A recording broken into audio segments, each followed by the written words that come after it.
So, VJ, thank you very much for your time. First thing I'd like you to do is just introduce yourself, tell me who you are, what it is you do. So my name is VJ Mystery and I run an organisation called Too Funky. And with Too Funky, it's a combination of music venues, a radio station and an arts organisation. And we've been established for nearly 25 years now in Leicester.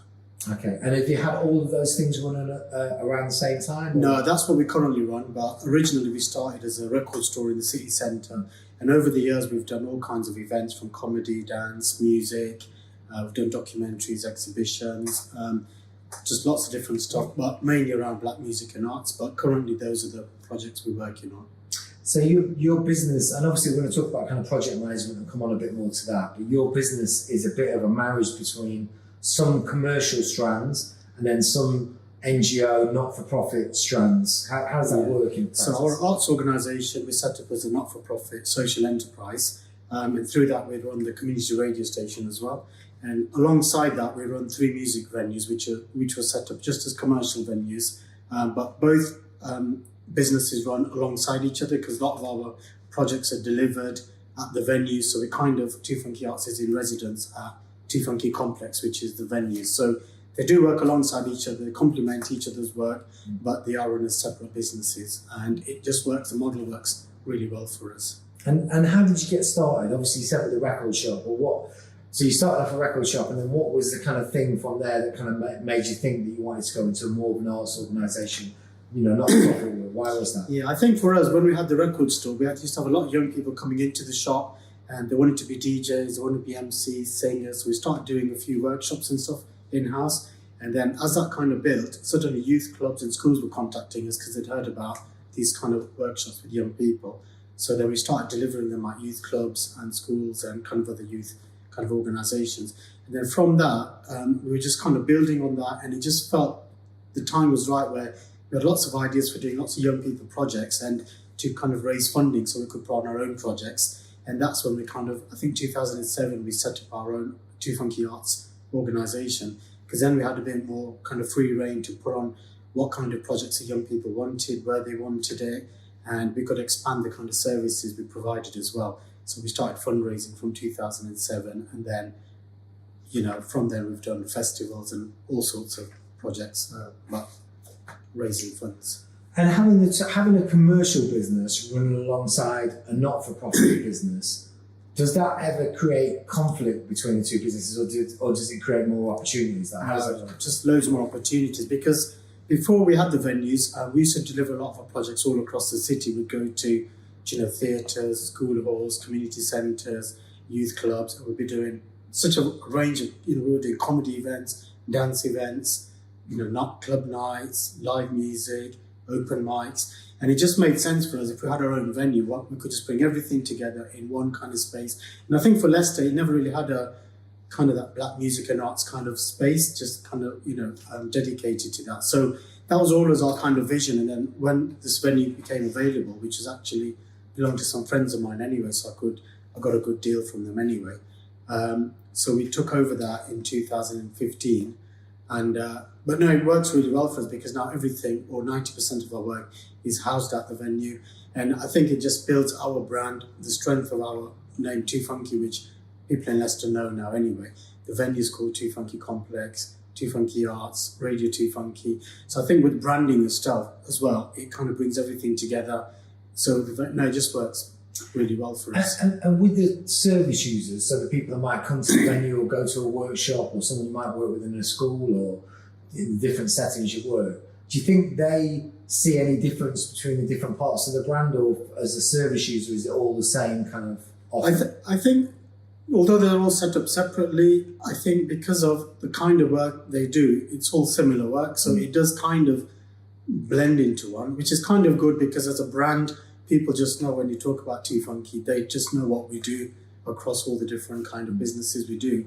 But when you dig a bit deeper, you can see the separate businesses. They're all set up, they've all got their own kind of social media and website and stuff as well. So if you dig deeper, you can see the kind of separate entities. But as somebody who just discovers Too Funky, suddenly there's this whole almost lifestyle in Leicester of people going to Too Funky either for events or workshops or listening to the radio. So yeah, I think it kind of blurs into one as a brand. So today we really want to kind of drill down on kind of project management and what that means. So the first thing I'd say is obviously as an organisation we have lots of things that are ongoing, lots of projects that might happen. How would you, when you hear the word project, what does a project mean within Too Funky? What does it mean to you? For us, a project, it could mean lots of different things. I mean, just when we took on the venues, that was a project for us as well. You know, how do we get this venue? How do we do the paperwork? How do we sort out the lease? How do we raise funds to take on the venue? How do you deal with refurbing the venue, dealing with builders, you know, project managing the kind of refurb? And then obviously within that, there's lots of events and stuff, which are all kind of mini projects as well within themselves. So it's such a big kind of umbrella of project management for us. And then same with the radio station, you know, just getting the actual physical studio off the ground, dealing with builders, technicians, engineers, all that kind of stuff, was managing that as a project.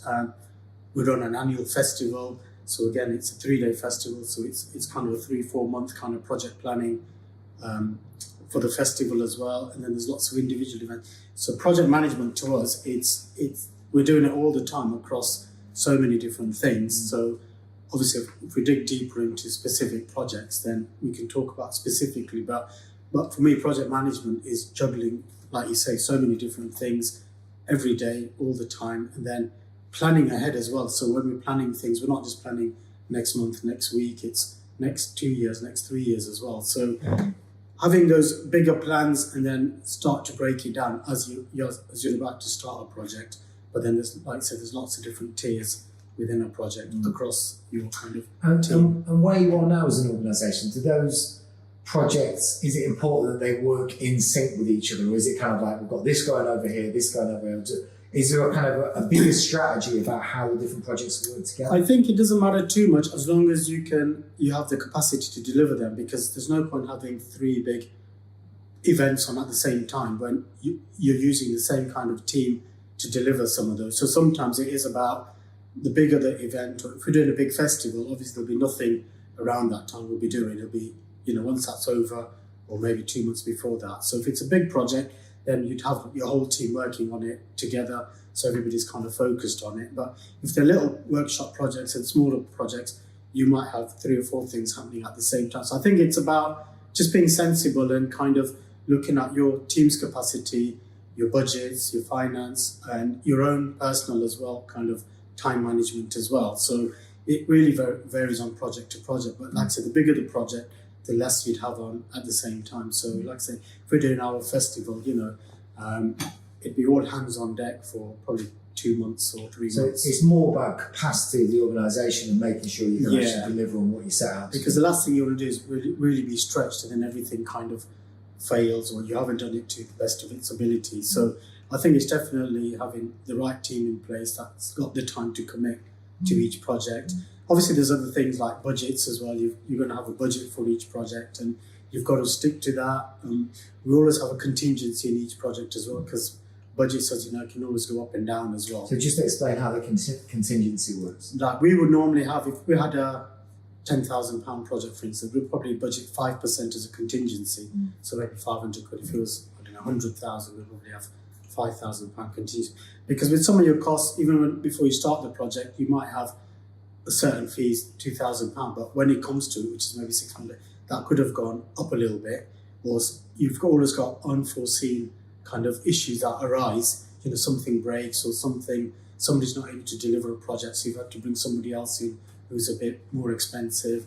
Or your marketing, your ticket sales aren't great, so you've got to spend more on marketing now, but you'd only budgeted 1,000, but suddenly you spent 1,200 quid on budgeting. So I think you need that kind of lever, but then you'll also make savings in some areas as well. So you might save a few hundred quid here or 500 quid, but then you can either use that for something else. So I think it's about managing and juggling all your different budgets and finances to, the end goal is making that project successful. So, you know, if you've gone slightly over budget or slightly below, you know, there's always you need a bit of leeway, otherwise.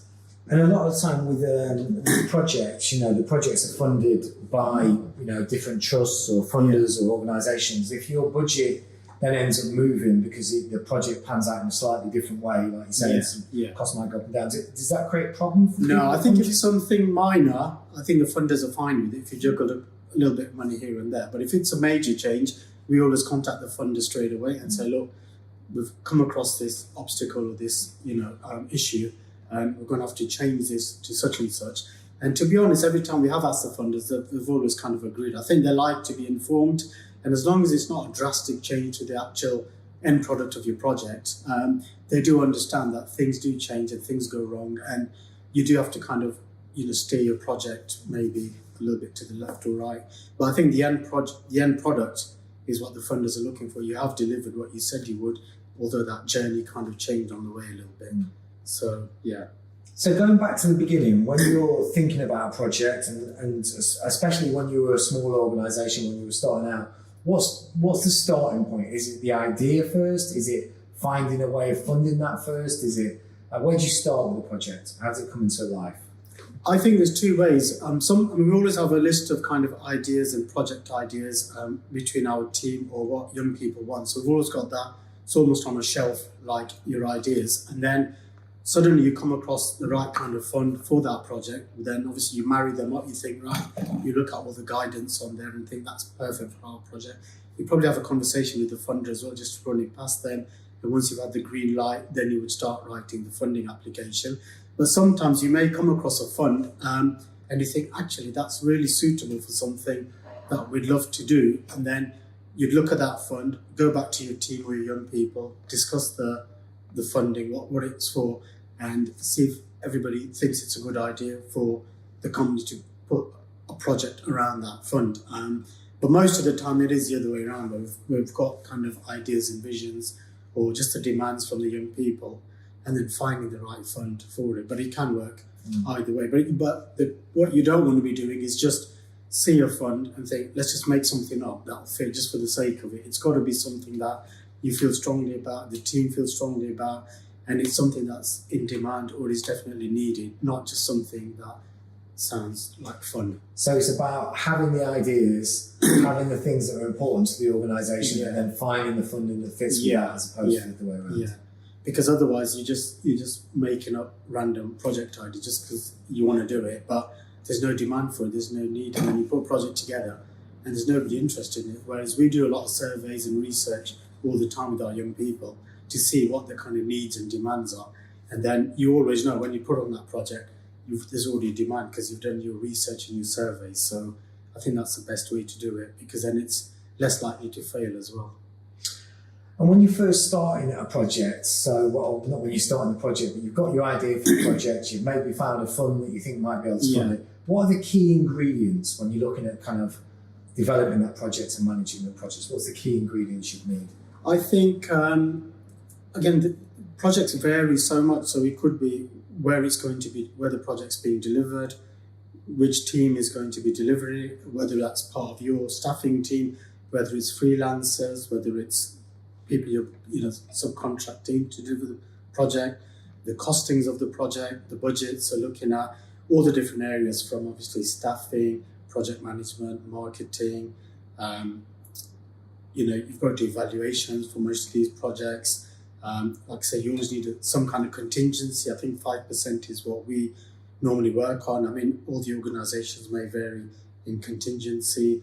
Then there's other internal admin costs. There's all sorts. Again, it really varies from project to project. And then it's kind of putting everything down your budget, timescales as well, because you may have a funder who may say the money's got to be spent within 6 months or 12 months. So you've got to make sure whatever project you're delivering, you've got the time period to deliver that project comfortably within that time period. Leave some time for leeway as well, because things always can go wrong as well. So it's having that extra kind of cushion as well. Then also having enough time to evaluate the project and complete it within the time period and submit the final reports and stuff.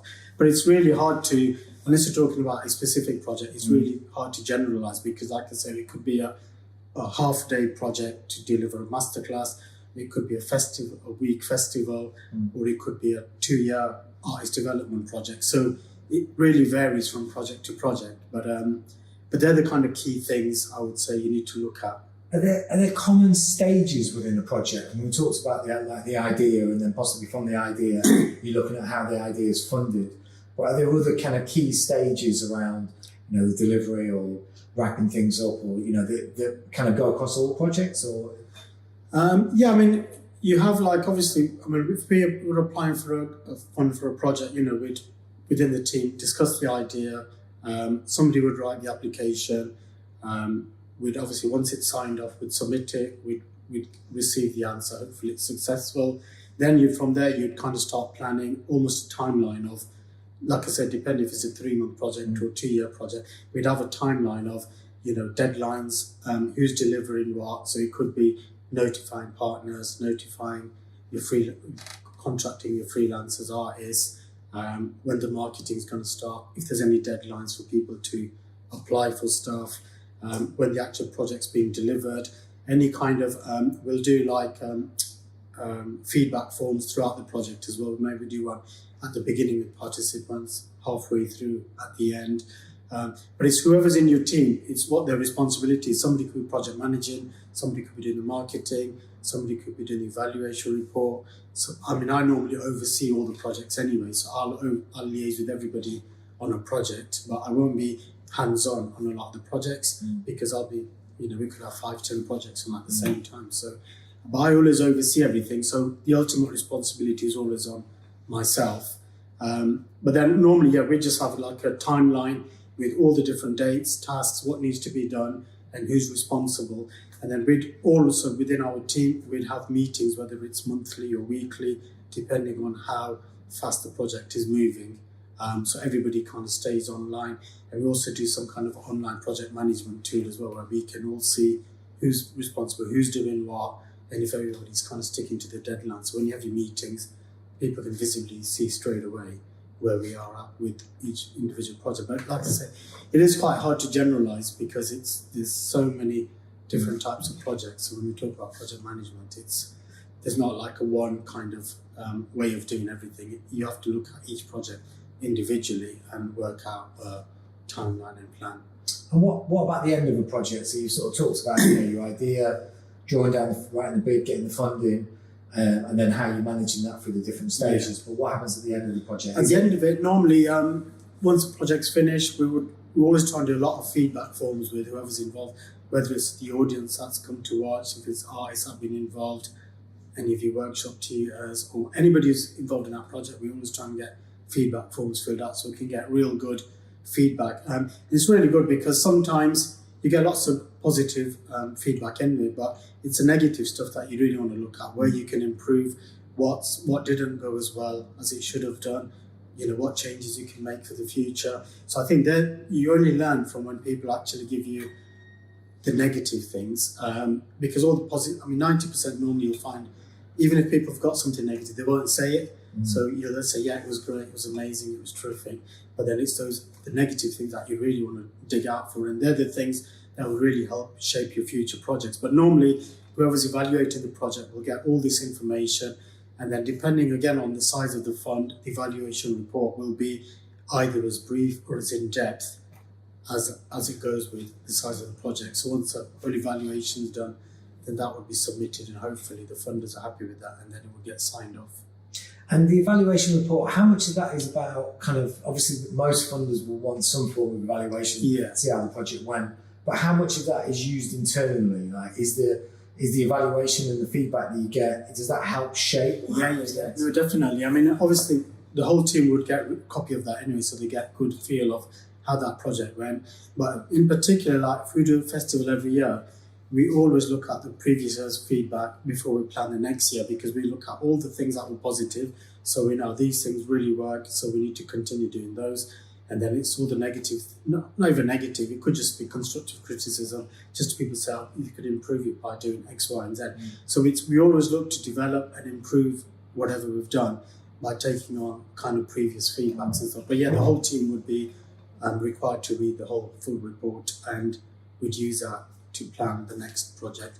But even if it's not the same thing, all the previous ones are read to help shape different types of projects, because you never stop learning from previous. No matter how, we've been doing projects for 25 years, but we're still learning. So it's one of those things, you have to be really open-minded, I think, to look at what people are saying. As much as you don't like it, sometimes you think, oh my God, they didn't like such and such, and you thought it was amazing, but maybe they're right. You just don't know. So just be open, kind of minded. And how so some of the stuff that you're talking about, going through the evaluation report, that all the team are doing that, the collecting of the feedback. How important is it to have a formal process in place for that? Because especially when you're starting out, and it might be quite a small team of 2 or 3 people. Yeah. You're probably all at the project, you're all at the event. You get a sense for what's going on. So is it important to have a formal way of doing that, of recording things, monitoring things, evaluating things, or is it good enough in the early stages?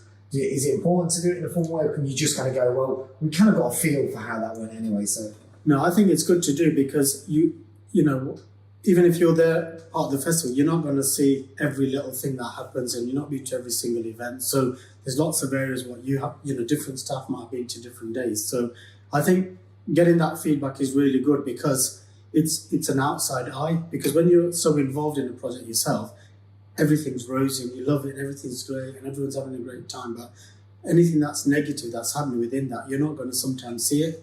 And it's just that one customer who might make one comment, but it could make such a big difference that everybody's overlooked it because you're so engrossed in your own kind of project. So I think it is, because these are outside people looking at stuff. Maybe it's the first time they've come to one of your events. So it's really important. And I think I've understood that more and more in the kind of latter years, because in the early days you're a bit younger and you think, they don't know what they're talking about, but actually they do, because they're giving you some real feedback. And you have to be sometimes a bit thick-skinned as well and take it and go, actually, maybe they have got a point, do you know what I mean, rather than just dismissing it like, no, I know best. So you've got to be open-minded all the time. That's the only way to improve, I think. You've talked a lot about team, and I appreciate that your team now is probably very different in size and skill set than your team when you started. But a lot of the people that might be watching this are the early stages of setting up. So it might be 4 or 5 friends that might really want to do something about climate change or something. So what roles do you really need in a team when you're thinking about project management and how a project runs? What roles are important within a team? I think obviously when I started, it was a one-man band like most people. I think obviously as you're managing it, budgets and finance, you've got to have a really good kind of knack, because it's so important to stick to your budgets, and especially from a funder's point of view. If you've overspent, or you've not used that budget as you've been funded for, the chances are you may not get funding in the future. In terms of marketing as well, you've got to be able to market, whether it's social media or flyers, posters, whatever it is, you've got to have some kind of strategy for marketing that project and giving yourself enough time before and during whatever the project is. Just overseeing the obviously day-to-day running of the kind of project. And if you work with artists, contractors, freelance, it's contracting.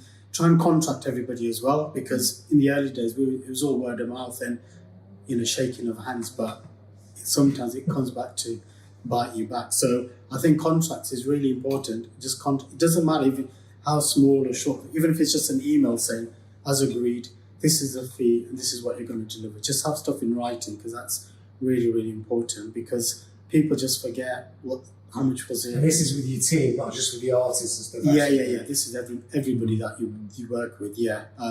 Just have contracts in. Obviously, as you get more experience over the years, you'll have more in-depth contracts. But even in the early days, even if it's just an email, just saying, as agreed, this is what we've agreed. You're going to deliver this, and this is the fee.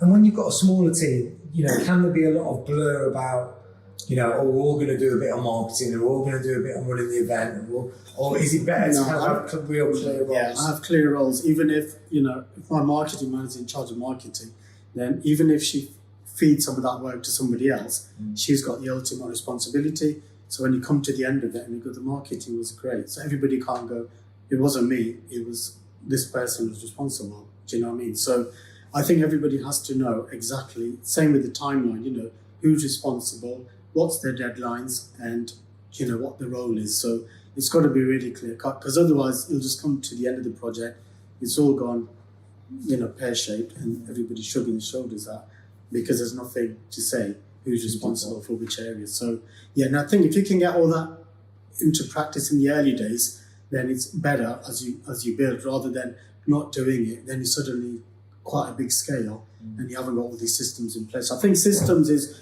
really important, even from day one. Even if you've only got 2 people in your team, just have it in black and white, because as your team builds, that will build as well. But yeah, that's 100%, I would say, to do.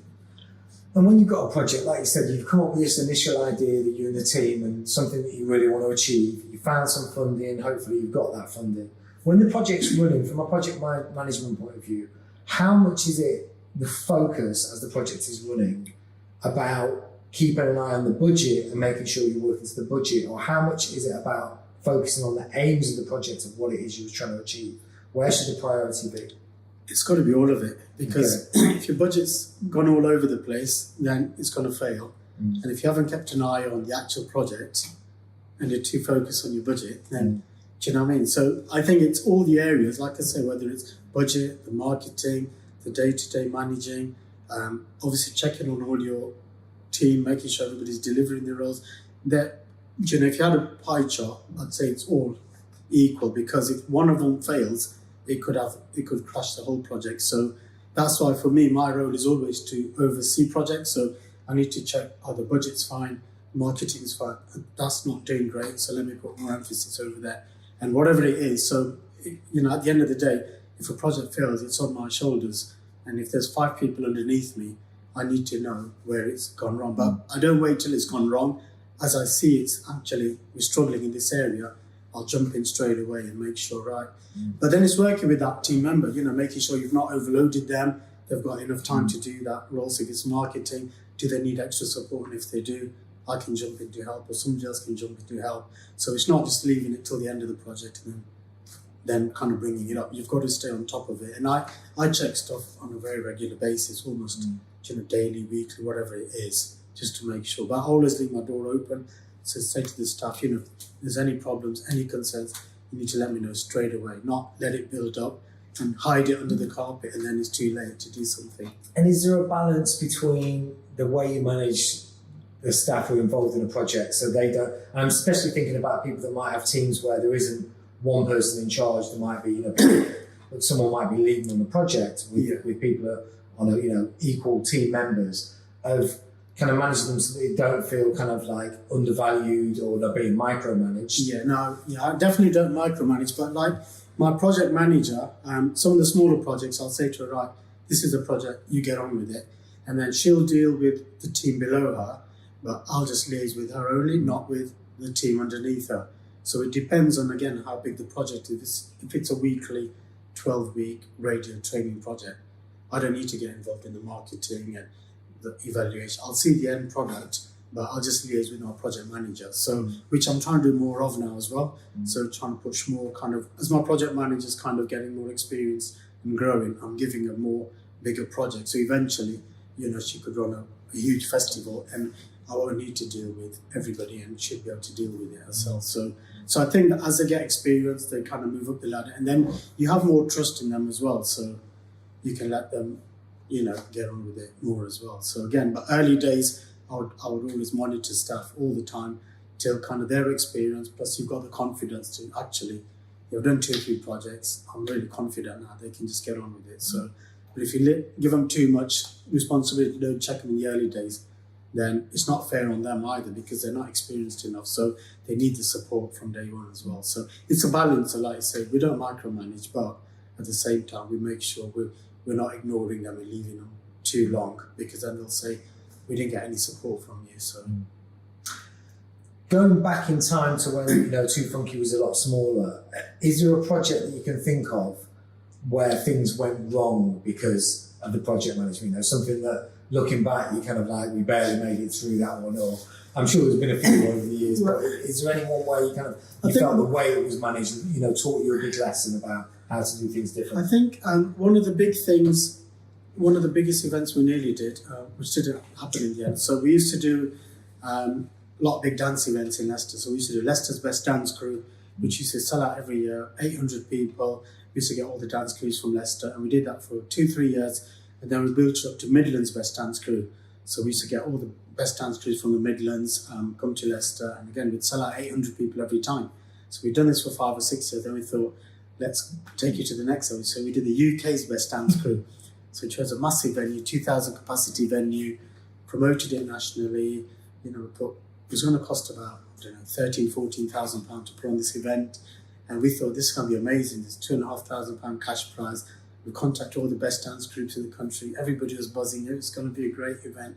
So all the promo went out and groups just weren't applying. People weren't buying tickets.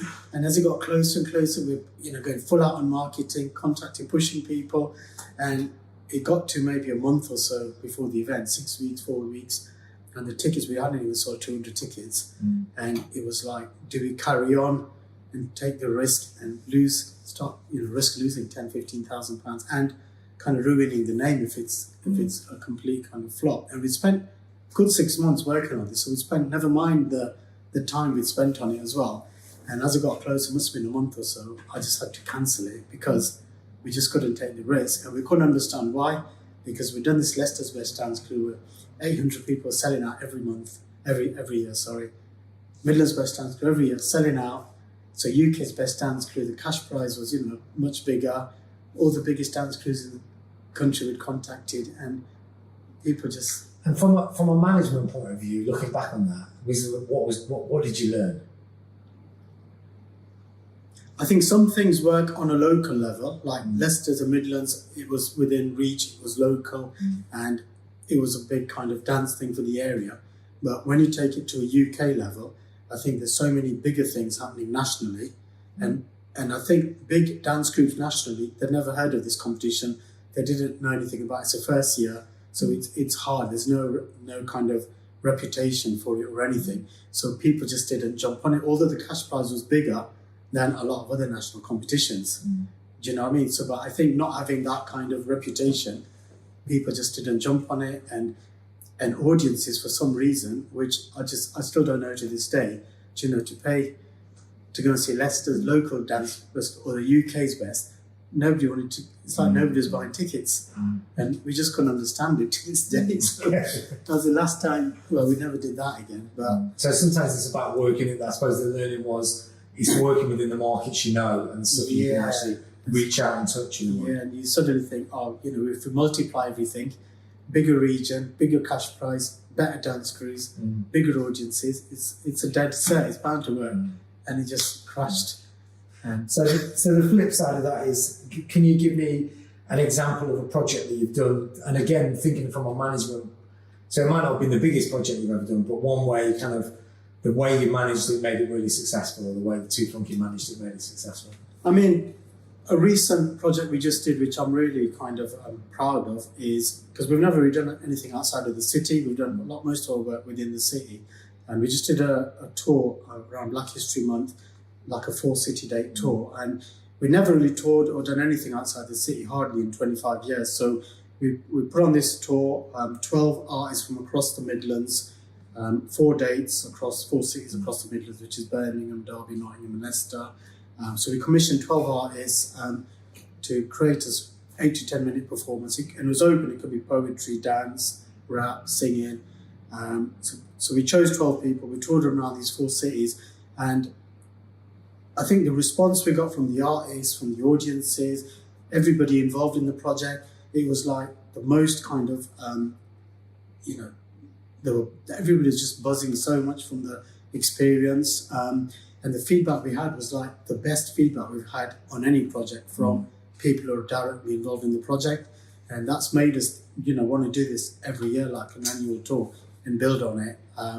But it was really successful in terms of the standard of performances, the venues we use, the marketing. And do you think this was down to the idea or the way you managed it? I think both. The concept was amazing. I think people really loved the concept because it was about Black History Month, it was about Black Lives Matter. It was giving a platform to 12 black artists to go on stage, do anything you want, any art form.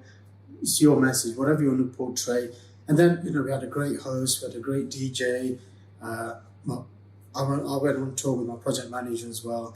And I think everything just ticked all the boxes. Everything just worked. If I look at what went wrong, there's just nothing we could have done better. Audience numbers can always be better. Because unless you sell out, you can always sell a few more tickets. But apart from that, I think in terms of, we use an amazing photographer, we use an amazing videographer. So I think the whole team I got and all the artists and everybody we brought together, the whole package, there's just nothing I could change or I want to change. If you said go back 2 months and what would you change? There's just nothing at all. And to see the development of the artists across the tour as well, see them networking, see them going to work, some of them are going to work with each other now. There's so many kind of benefits have come even after the... Yeah, so the legacy of the project. Yeah, and it's just something that I just think we've got to do this every year now and just build on it. So, and that was only literally last month we finished that. So I think that's, although it's just recent, it's one of the good higher achievements for us over the last 25 years. And well done. And so next thing I want to ask, if you think about VJ who first started running projects, who was kind of green and didn't know how it all worked, and if you could talk to him now and give him some tips, what were the tips, the kind of top tips you'd give him for kind of project management and running projects? I think talk to people who are experienced in similar fields that are willing to give you 5 minutes of their time or have a coffee with them. I think it's speaking to people, trying to find somebody either to mentor you or somebody who's experienced in similar businesses, but not direct businesses, because you don't want to be talking to a competitor or someone, but anybody who's kind of wise. And you'll find more people are willing to talk to you than you think they are. You just think, I'm not going to contact nobody because nobody would give me 5 minutes of their time. Because I get people messaging me or contacting me who I don't even know, saying, I'd love to get some advice and some information. And they'll ring me for half an hour and I'll chat to them, because you'll find people who are kind of being quite experienced, they're really happy to share their knowledge and pass that kind of down. So I think that in itself is invaluable.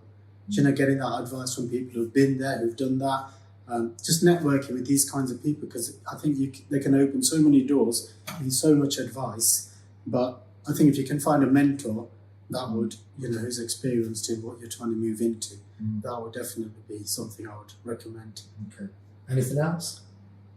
No, I think just being passionate about what you do, because my journey's been up and down over 25 years, and every time it was down, if I'd have said I'm giving up, then I won't be here now. So you're going to have some really great days. You're going to have some really bad days where you just think, I'm just going to chuck it all and I'm just going to get a job because it's so up and down. But I think you just have to be really passionate and just stick at it. And I think passion's got to be your first thing, and then making a living or earning money has got to be second. If it's the other way around, you just won't last in this business. So I think it's really be passionate about what you want to do and do what you really enjoy and love, rather than it turns into a chore or it's like going to work. It's like my job, I'm working 7 days a week, but it never feels like work. It's just, you're just excited, and you're Monday morning, you're jumping out of bed, ready to go. That happens this Monday morning. No, because I knew you were coming. But generally, that's the feeling you want to be. You want to just be, excited every morning. That's the kind of work you want to create for yourselves. And do you think, as far as the team you've developed over the years, do you look for that quality in the people you're working with? Is it about, I'm going to get this person because I know they're really good at finance and they're really good at marketing? Or is it about, I'm going to get this person because they get what Too Funky is about? I think it's both. They've got to be passionate about the work. It's not somebody who's good at finance but has got no interest in music and arts. It's got to be, they're good at finance but they love music and arts and they're really passionate. And a lot of people, all the people that work for me now, one of them's an artist who's worked with me for years, and she's doing my marketing. Another one did actually a project management course with us about 5-6 years ago. And now she's my project manager. So there's people that have been either involved in what we do. So I was already aware of their kind of involvement and their kind of passion even before they came for the interview. So I think it's that you've got to find people that love what you do, because when they come and work for you, as long as they can do the job, they're never going to leave as well, because they just love working at an organisation like this, because they're so passionate about the work we do.